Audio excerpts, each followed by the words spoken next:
नमस्कार दोस्तों, कैसे हैं आप लोग। आज हम इस वीडियो में पार्ट 18 इमरजेंसी प्रोविजंस आर्टिकल 360 पढ़ेंगे। क्या है article 360? Provisions as to financial emergency. हमने आर्टिकल 352 पढ़ा जिसमें हमने बात की नेशनल इमरजेंसी की, और आर्टिकल 356 हमने पढ़ा जिसमें प्रेसिडेंट रूल की बात की। ये है आर्टिकल 360, इसमें है फाइनेंशियल इमरजेंसी। ठीक है, तो क्या है थ्योरी पार्ट में फटाफट देख लेते हैं। फर्स्ट क्लोज में if the president is satisfied that a situation has arisen where by the financial stability और credit of India or of any part of the territory thereof is threatened, he may by a proclamation make a declaration to that effect। इसमें ये है कि भाई India की financial stability का कोई threat create हो रहा है, थ्रेट है। अगर प्रेसिडेंट साहब सेटिस्फाई होते हैं कि फाइनेंशियल स्टेबिलिटी का कोई प्रॉब्लम आ गया है पूरे इंडिया में या आने वाला है, तो या फिर किसी पार्ट में आने वाला है, मान लो किसी स्टेट्स में आने वाला है, तो वहां पे प्रेसिडेंट साहब क्या डिक्लेयर कर सकते हैं? फाइनेंशियल। तो वहां पे प्रेसिडेंट साहब डिक्लेयर कर सकते हैं financial emergency by his order. उसके बाद है second clause, A proclamation issue under clause 1 A में क्या बताया गया है? मे बी रिवोक्ड और varied by a subsequent proclamation. And B में क्या है? इसमें ये है कि भाई फाइनेंशियल इमरजेंसी डिक्लेयर कर लिया, इसका मतलब ये नहीं कि वो परमानेंट है, उसको बैक भी कर सकते हैं, रिवोक भी कर सकते हैं, चेंज कर सकते हैं। कौन? प्रेसिडेंट साहब। उसके बाद B shall be laid before each house of parliament. जैसे नेशनल इमरजेंसी, जैसे प्रेसिडेंट रूल, और ऐसे ही हमने नेशनल इमरजेंसी में पढ़ा। ठीक है, आर्टिकल 352 में, और आर्टिकल 356 में हमने पढ़ा प्रेसिडेंट रूल। वहाँ पे क्या होता है कि भाई फंडामेंटल राइट्स हैं वो सस्पेंड हो जाते हैं, दो ही बचते हैं एक्सेप्ट 20 और 21। ठीक है, एक बात तो ये होगी। दूसरा क्या है, उस ऑर्डर को जब इमरजेंसी लगती है तो उसको दोनों हाउस से अप्रूव करवाना पड़ता है। वैसे ही यहाँ पे ये बोल रहा है कि यहाँ पे जो फाइनेंशियल इमरजेंसी लग रही है उसको भी ले करवाना होगा ईच हाउस ऑफ पार्लियामेंट, मतलब लोकसभा और राज्यसभा में, ये बात बोल रहे हैं, मतलब अप्रूव करवाना होता है। उसके बाद C shall cease to operate at expiration of 2 months unless before the expiration of that period it has been approved by resolution of both house of parliament. जैसे हमने आर्टिकल 352 और 356 में पढ़ा था कि दोनों हाउसेस में उसको ले करवाना होता है, 2 महीने का टाइम होता है, उसमें एक में 1 महीने का टाइम होता है। ठीक है, दोनों हाउस में उसको रेटिफाई करवाना होता है। वैसे ही यहाँ पे बोल रहा है फाइनेंशियल इमरजेंसी के लिए 2 मंथ का टाइम दिया हुआ है ऑर्डर के बाद, ऑर्डर इशू होने के बाद उसको रेटिफाई करवाने का दोनों हाउसेस से। ठीक है, उसके बाद condition provided that if any such proclamation is issue at a time when the house of people has been dissolve. अच्छा, ये डिजोल्व वाली बात वही होगी ना। इसमें क्या है, 2 महीने में भाई पार्लियामेंट के मतलब दोनों हाउस में उसको ले करवाना क्या, उसको अप्रूव करवाना होता है। फिर यहाँ पे हमने आर्टिकल 356 और 352 में हमने बात की थी कि अगर लोकसभा डिजोल्व हो जाती है उस टाइम पे, या राज्यसभा ने कर दिया, लोकसभा ने नहीं किया, या फिर मतलब नहीं किया मतलब डिजोल्व हो गई, तब क्या करते हैं? वही बात अब यहाँ पे इस कंडीशन में बता दी है।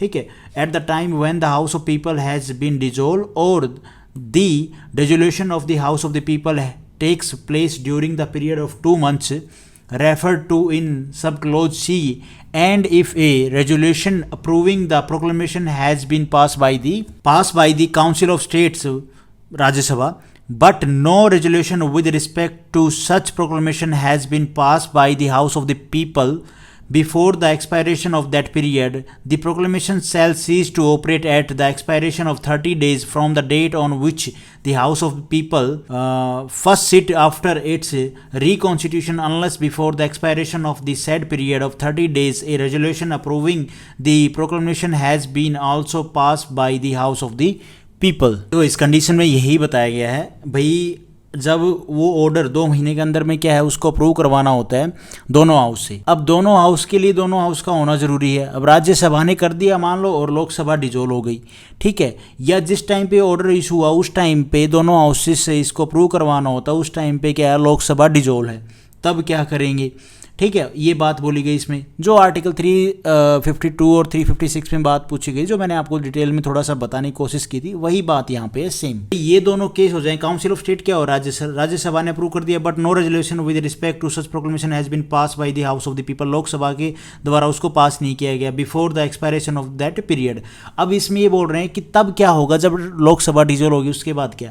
तो यहाँ पे ये बात बोली जा रही है कि जब न्यू गवर्नमेंट बनेगी, जब न्यू लोकसभा कॉन्स्टिट्यूट होता है, तब फर्स्ट मीटिंग के 30 डेज के अंदर न्यू न्यू लोकसभा को डिसाइड करना होता है कि इस इमरजेंसी वाला ऑर्डर को रेटिफाई करें या ना करें, और नहीं किया तो न्यू जो लोकसभा है उसके 30 दिन के बाद नेक्स्ट डे, मतलब 30 दिन के बाद जो अगला दिन होगा उस दिन ये जो रेजोल्यूशन है, ये जो ऑर्डर है, ये एक्सपायर हो जाएगा, इनवैलिड हो जाएगा। ये बात बोली जा रही है यहाँ पे, ठीक है। उसके बाद है जी third, during the period any such proclamation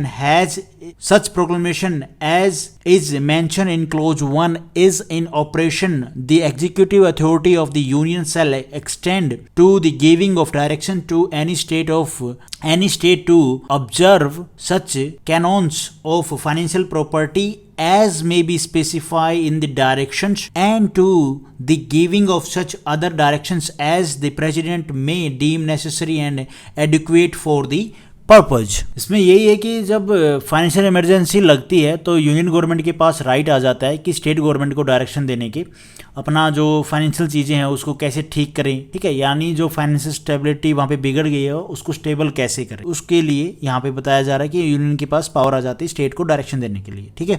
इतनी सी बात और तो क्या है। उसके बाद है fourth, notwithstanding anything in this constitution, A में क्या है, एनी सच डायरेक्शन में include first a provision requiring the reduction of salaries and allowances of all or any class of persons serving in connection with the affairs of a state। पीछे इसमें third close में यहाँ पे बता दिया कि भी डायरेक्शन दे सकती है यूनियन गवर्नमेंट जो वहाँ पे फाइनेंशियल स्टेबिलिटी को सही करने के लिए स्टेट को, तो वो कौन कौन सी चीज़ें जो डायरेक्शन देगी, कौन कौन सी बातें हो, किस तरह की डायरेक्शन हो सकते हैं, दे सकती है। तो इसमें बताया गया है ए में, इसमें ये है कि भाई किसी स्टेट में जब फाइनेंशियल इमरजेंसी लगी है तो उस स्टेट को, उस स्टेट लेजिस्लेचर को यूनियन गवर्नमेंट डायरेक्शन दे सकती है वहाँ के एग्जीक्यूटिव सैलरी अलाउंसेज, वहाँ की जो मतलब गवर्नमेंट एम्प्लॉयज है तो उनकी क्या है सैलरीज हो गई, अलाउंसेज हो गया, कम करने का दे सकती है union government. Direction means order होता है, ठीक है, ऑर्डर दिया है, और सजेशन मींस क्या होती है, सलाह दी जाती है। तो इसमें फर्क है, यहाँ पे डायरेक्शन मतलब ऐसा नहीं कि वो सलाह देंगे, नहीं, वो ऑर्डर देंगे कि आप ये काम करिए, भाई जो आपकी गवर्नमेंट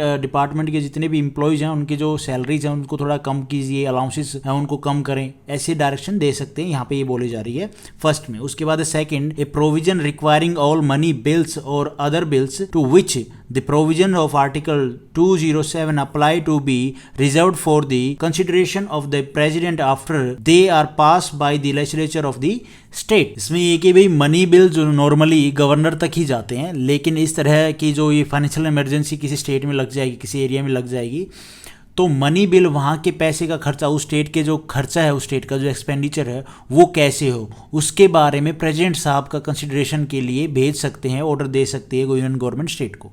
ये बात बोली जा रही है इसमें, ठीक है, कंसिडरेशन के लिए प्रेसिडेंट के after they pass by the legislature of the state. उसके बाद है B, it shall be competent for the president during the period any proclamation issue under this article is in operation to issue directions for the reduction of salaries and allowances of all or any class of persons serving in connection with the affair of the union, including the judge of the Supreme Court and the high court. यहाँ ऊपर तो बात कर ली कि भी जो department है, state के जो डिपार्टमेंट है जिस एरिया में लगी हुई है, जो जिस भी स्टेट में लगी हुई है या फिर पूरे भाई कंट्री में लगी हुई है, तो क्या है स्टेट में लगी हुई है तो वहाँ के जितने भी डिपार्टमेंट हैं उनके जो एम्प्लॉय हैं उनकी सैलरी और अलाउंसेस क्या कर सकती है, कम कर सकती है। ये हमने ऊपर पढ़ लिया। यहाँ पे हाई कोर्ट और सुप्रीम कोर्ट की बात बोल दी है। पूरे इंडिया में लगी है तो सुप्रीम कोर्ट भी आ जाएगा, किसी स्टेट में लगी है तो भी हाई कोर्ट आ जाएगा।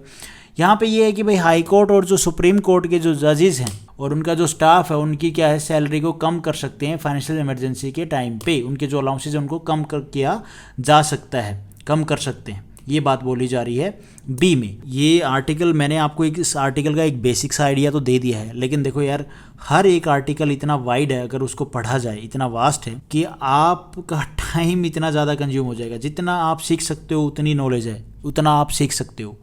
तो फिलहाल हमें एक बेसिक सा आइडिया हो हर आर्टिकल का, ताकि हम किसी भी एग्ज़ाम में बैठें तो हमें थोड़ा सा ये पता हो कि ये क्वेश्चन इस आर्टिकल से बना होगा पक्का, ठीक है।